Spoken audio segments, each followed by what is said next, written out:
We are getting the freeze dryer going today to be a little bit low waste. I didn't want any of this fruit to go bad, so we're getting it going. Next tray I'm going to do is grapes.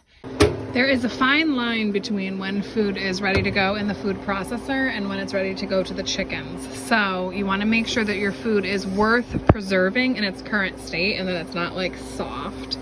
So I cut up all these fruits, and honestly I was going to do a tray of apples, but I got sick of cutting fruit. So I grabbed the cranberries that are strained out of the juice that I make, and I had some rhubarb that is absolutely amazing in the freeze dryer. So we got that.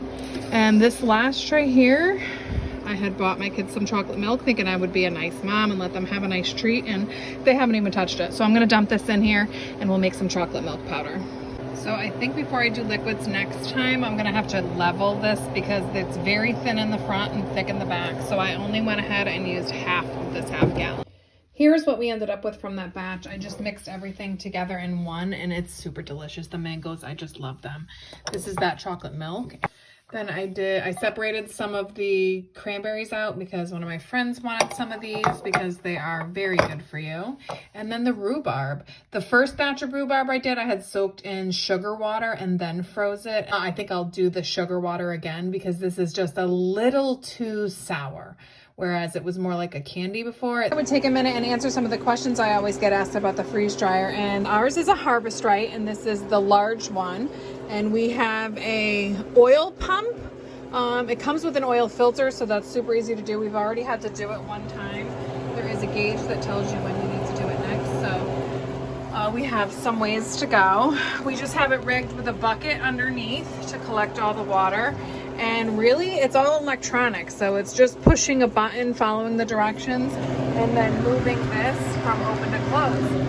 And then there is an on-off switch in the back, so we do turn it off when we're not using it, and that's about it. It's just like prepping your food.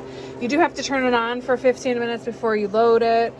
When I'm doing the liquid, I do put the trays in when I'm doing the pre-freeze because I want those to get as cold as I can, and I usually take the thing of milk or whatever and put that in my deep freeze. But it says not to mix frozen stuff with not frozen stuff, but a lot of times I do, honestly. It might take the batch a little bit longer, but that's just what, I'm willing to pay that price because sometimes I just get sick of cutting stuff, really. So I cut up all these apples. It took me a little bit. These are 2 trays of frozen organic blueberries, and then this is the almond milk that I hadn't been drinking because I switched to oat. So I figured I'm gonna just get this preserved. I would say the freeze dryer cut down on our food waste by about 80%. And with how much of an issue it is worldwide, if everybody did this, or if grocery stores had these,